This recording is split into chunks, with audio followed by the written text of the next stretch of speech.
আসসালামু আলাইকুম। এবিসি আন্তর্জাতিক খবরে আপনাকে স্বাগতম। শুরুতেই সংবাদ শিরোনাম, এরপরেই বিস্তারিত। পুরো মধ্যপ্রাচ্য জুড়ে বাজছে তৃতীয় বিশ্বযুদ্ধের দামামা, আর এরই মধ্যেই আমাদের হাতে এসে পৌঁছেছে গুরুত্বপূর্ণ আন্তর্জাতিক সংবাদ। শুরুতেই শিরোনাম। ইসরায়েলি সেনা প্রত্যাহারের পর সীমান্ত শহরে সেনা মোতায়েন করল লেবানন। এদিকে ব্রিটেনকে বলতে হবে সিরিয়ায় সংকট সৃষ্টিতে তারা কত টাকা ব্যয় করেছে, ইরানি মুখপাত্রের হুঁশিয়ারি। এরপরেই জানাবো, এবার ইরানের পরমাণু স্থাপনায় হামলা চালাবে ইসরায়েল। জানাবো, সিরিয়ায় হামলা বন্ধ করতে ইসরায়েলকে জাতিসংঘ মহাসচিবের আহ্বান। এবং সর্বশেষ জানাবো, গাজায় ইসরায়েলি হামলায় আরো ৩০ ফিলিস্তিনি নিহত। এতক্ষণ শুনছিলেন সংবাদ শিরোনাম, এবারে বিস্তারিত। তবে তার আগে প্রতিদিনের আপডেট আন্তর্জাতিক সংবাদ সবার আগে পেতে ভিডিওটিতে একটি লাইক দিয়ে চ্যানেলটি সাবস্ক্রাইব করার অনুরোধ রইল। ইসরায়েলি সেনা প্রত্যাহারের পর সীমান্ত শহরে সেনা মোতায়েন করল লেবানন। ইহুদিবাদী ইসরায়েলের সেনা প্রত্যাহারের পর লেবাননের সীমান্তবর্তী খেয়াম শহরে সেনা পাঠিয়েছে বৈরুত। সম্প্রতি আমেরিকা ও ফ্রান্সের মধ্যস্থতায় ইহুদিবাদী ইসরায়েল এবং লেবাননের মধ্যে যুদ্ধবিরতি চুক্তির পর ওই এলাকা থেকে দখলদার বাহিনীকে প্রত্যাহার করা হয়। এক বিবৃতিতে লেবাননের সশস্ত্র বাহিনী ঘোষণা করেছে তারা খেয়াম শহরের আশেপাশের 5টি অবস্থানে সেনা মোতায়েন করেছে। এ বিষয়ে লেবাননি বাহিনী জাতিসংঘের অন্তর্বর্তী বাহিনী বা ইউনিফিলের সাথে সমন্বয় করছে।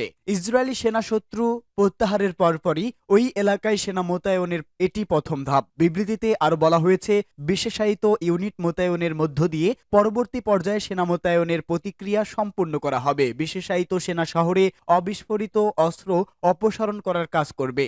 এদিকে লেবাননের প্রধানমন্ত্রী নাজিব মিকাতি বলেছেন, খিয়াম শহরে সেনা মোতায়েনের মধ্য দিয়ে দক্ষিণ এলাকায় লেবাননের সামরিক উপস্থিতি জোরদার করার বিষয়ে মৌলিক পদক্ষেপ নেওয়া হয়েছে। যুদ্ধবিরতি চুক্তির সিদ্ধান্ত মোতাবেক এসব সেনা মোতায়েন করা হয়েছে বলে জানান তিনি। সেনা মোতায়েনের সিদ্ধান্ত বাস্তবায়নে তিনি সশস্ত্র বাহিনীকে ধন্যবাদ দিয়েছেন।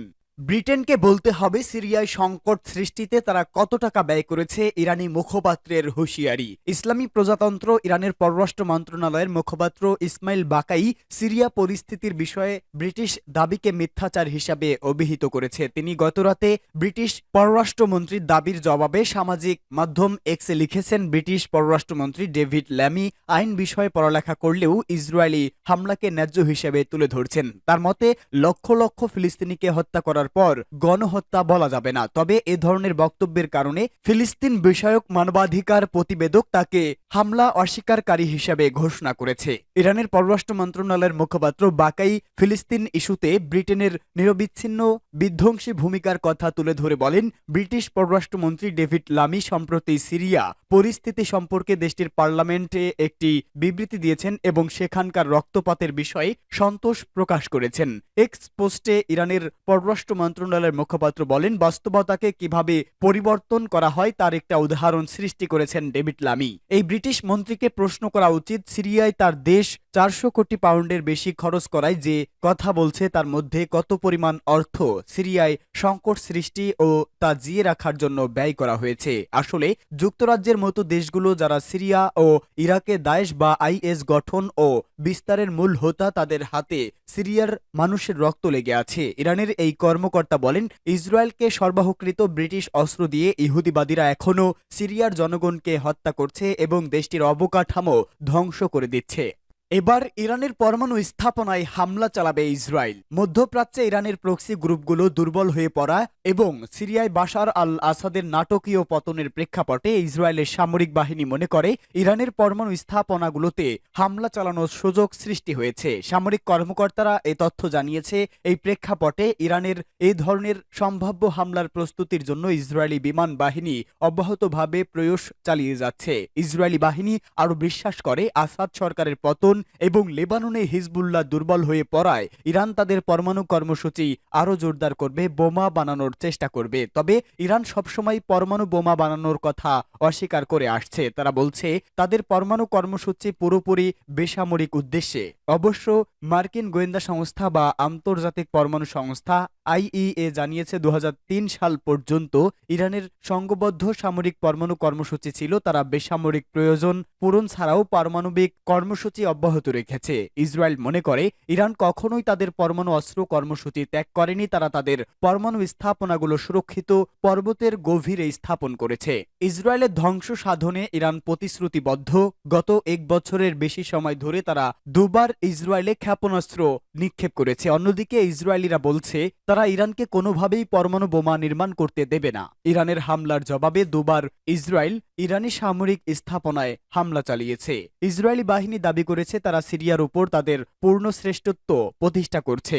এর ফলে সিরিয়ার উপর দিয়ে ইসরায়েলি বিমান ইরানে হামলা চালানোর জন্য উড়ে যেতে পারবে বলে সামরিক কর্মকর্তারা দাবি করছে। বাশার আল আসাদ সরকারের পতনের পর সিরিয়ার সামরিক শক্তি পুরোপুরি ধ্বংস করে দিয়েছে ইসরায়েল। দেশটির সামরিক নৌ বিমান স্থাপনাগুলোর উপর ইসরায়েল একের পর এক আঘাত হানে। সিরিয়ার বেশিরভাগ বিমানও ধ্বংস করে দিয়েছে ইসরায়েল। সিরিয়ার 107টি বিমান প্রতিরক্ষা উৎপাদন, 40টি রাডার, 80 ভাগ মধ্যম পাল্লার SA-22 ক্ষেপণাস্ত্র, রুশ SA-17 মধ্যম পাল্লার বিমান প্রতিরক্ষা ব্যবস্থাও ধ্বংস করে দিয়েছে ইসরায়েল। এসব অস্ত্র ইসরায়েলি বিমান বাহিনীর জন্য হুমকি সৃষ্টি করেছিল। সূত্র টাইমস অফ ইসরায়েল। সিরিয়ায় হামলা বন্ধ করতে ইসরায়েলকে জাতিসংঘ মহাসচিবের আহ্বান। সিরিয়ায় বাশার আল আসাদ সরকারের পতনের পর দেশটির সামরিক স্থাপনায় একের পর এক হামলা চালিয়ে যাচ্ছে ইসরায়েল। সিরিয়া ভূখণ্ডে ইসরায়েলের হামলা নিয়ে উদ্বেগ প্রকাশ করেছেন জাতিসংঘের মহাসচিব অ্যান্তোনিও গুতারেস। তিনি অবিলম্বে ইসরায়েলকে এই হামলা বন্ধের আহ্বান জানিয়েছেন। সিরিয়ায় গত মঙ্গলবার থেকে শুরু করে বুধবার পর্যন্ত 48 ঘণ্টায় প্রায় 5 শতাধিক হামলা চালায় ইসরায়েল। এছাড়া সিরিয়ার সীমান্ত বরাবর বাফার জোনে 1974 সালের চুক্তি ভেঙে সেনা মোতায়েন করেছে বেনিয়ামিন নেতানিয়াহু সরকার। এসব হামলা এবং সেনা মোতায়েন সিরিয়ায় সার্বভৌমত্ব এবং আঞ্চলিক অখণ্ডতার সাম্প্রতিক ও ব্যাপক লঙ্ঘনের তীব্র নিন্দা জানিয়েছে ফ্রান্স, ইরান, মিশর, তুরস্ক সহ অনেক দেশ এবার ইসরায়েলকে সিরিয়া হামলা বন্ধ করতে বলেছেন জাতিসংঘ মহাসচিব। জাতিসংঘের মুখপাত্র স্টিফেন দুজারিক সাংবাদিকদের বলেছেন, মহাসচিব অ্যান্তোনিও গুতারেস বিশেষ করে সিরিয়ার বেশ কয়েকটি স্থানে কয়েকশো ইসরায়েলি বিমান হামলার বিষয়ে উদ্বিগ্ন এবং জোর দিয়েছেন সারা দেশে সীমান্ত ফ্রন্টে সহিংসতা কমিয়ে আনার জরুরি প্রয়োজন। এর আগে গত রোববার ইসরায়েলি প্রধানমন্ত্রী বেনিয়ামিন নেতানিয়াহু ঘোষণা করেন তিনি সিরিয়ায় প্রেসিডেন্ট বাশার আল আসাদকে ক্ষমতা থেকে বিদ্রোহীরা পরাস্ত করার পর একটি প্রতিরক্ষামূলক পদক্ষেপ হিসাবে গোলান মালভূমির সিরিয়া নিয়ন্ত্রিত অংশে সামরিক অসামরিক অঞ্চল দখল করার জন্য সেনাবাহিনীকে নির্দেশ দিয়েছেন। ইসরায়েল সিরিয়া সীমান্তের 235 বর্গ কিলোমিটার বাফার জোনটি 1974 সালে ইসরায়েল এবং সিরিয়ার মধ্যে বিচ্ছিন্নকরণ চুক্তিতে প্রতিষ্ঠিত হয়েছিল, যা ইয়ম কিপুরের যুদ্ধের সমাপ্তি ঘটায় এবং কয়েক দশক ধরে জাতিসংঘ শান্তিরক্ষীদের দ্বারা পরিচালিত হয়েছে। এই অঞ্চলটি UNDOF নামে পরিচিত একটি জাতিসংঘ শান্তিরক্ষা বাহিনী দ্বারা টহল দেওয়া হয়। জাতিসংঘ এরই মধ্যে ইসরায়েলকে সতর্ক করে বলেছে এটি সিরিয়ার সাথে 1973 সালে যুদ্ধের সমাপ্তি 50 বছরের পুরো চুক্তি লঙ্ঘন করছে। ইসরায়েল দাবি করেছে তারা সিরিয়ার সংঘাতে জড়িত হবে না এবং 1974 সালে প্রতিষ্ঠিত বাফার জোন দখলে একটি প্রতিরক্ষামূলক পদক্ষেপ এবং এটি শুধুমাত্র তার নিরাপত্তা রক্ষার জন্য সীমিত এবং অস্থায়ী ব্যবস্থা হিসেবে গ্রহণ করা হয়েছে। গাজায় ইসরায়েলি হামলায় আরও 30 ফিলিস্তিনি নিহত। গাজায় ইসরায়েলি হামলায় আরও 30 ফিলিস্তিনি নিহত হয়েছেন। এ নিয়ে উপত্যকায় নিহতের সংখ্যা বেড়ে দাঁড়িয়েছে 44,835 জনে। আনাদুলু এজেন্সির এক প্রতিবেদনে এ তথ্য জানানো হয়েছে। গাজার স্বাস্থ্য মন্ত্রণালয় জানিয়েছে গত 24 ঘণ্টায় আরও অন্তত 30 ফিলিস্তিনি নিহত হয়েছেন। এ সময় আহত হয়েছেন আরও অন্তত 99 জন। 3টি স্থানে হামলা চালিয়েছে ইসরায়েল। এতে করে এই হতাহতের ঘটনা ঘটেছে। মন্ত্রণালয় জানিয়েছে গত বছরের 7 অক্টোবর থেকে চলা এই হামলায় গাজায় মোট 44,835 জন নিহত হয়েছেন। এ সময়ে আহত হয়েছেন আরও অন্তত 1,06,356 জন। এছাড়া অনেকে পাথরের নিচে আটকা পড়ে আছেন, ফলে তাদের উদ্ধার করা সম্ভব হচ্ছে না। এদিকে গাজায় অবিলম্বে যুদ্ধবিরতি কার্যকর করতে জাতিসংঘ প্রস্তাব পাশ হয়েছে। জাতিসংঘে ফিলিস্তিনের প্রতিনিধি রিয়াদ মানসুর ওই প্রস্তাব পাশের পর এক বক্তব্যে বলেন, গাজা এমন মানবতার জন্য এক যন্ত্রণার প্রতীক হয়ে দাঁড়িয়েছে। তিনি বলেন, গাজায় লাখ লাখ মানুষের মানবাধিকার লঙ্ঘিত হচ্ছে এবং সেখানে এখন মানবিক সংকট ভয়াবহ আকার ধারণ করেছে। স্লোভেনিয়ায় জাতিসংঘে নিযুক্ত প্রতিনিধি বলেন, গাজা আর নেই, তা ধ্বংস হয়ে গেছে। তিনি আরো বলেন, এই পরিস্থিতি মানবতার জন্য একটি বড় প্রশ্ন প্রশ্নবোধক চিহ্ন হয়ে দাঁড়িয়েছে। এছাড়া আল জাজিরার ডেপুটি অ্যাম্বাসেডর বলেন, ফিলিস্তিনের দুর্দশা নিয়ে চুপ করে থাকার জন্য বিশ্বকে বড় মূল্য দিতে হবে।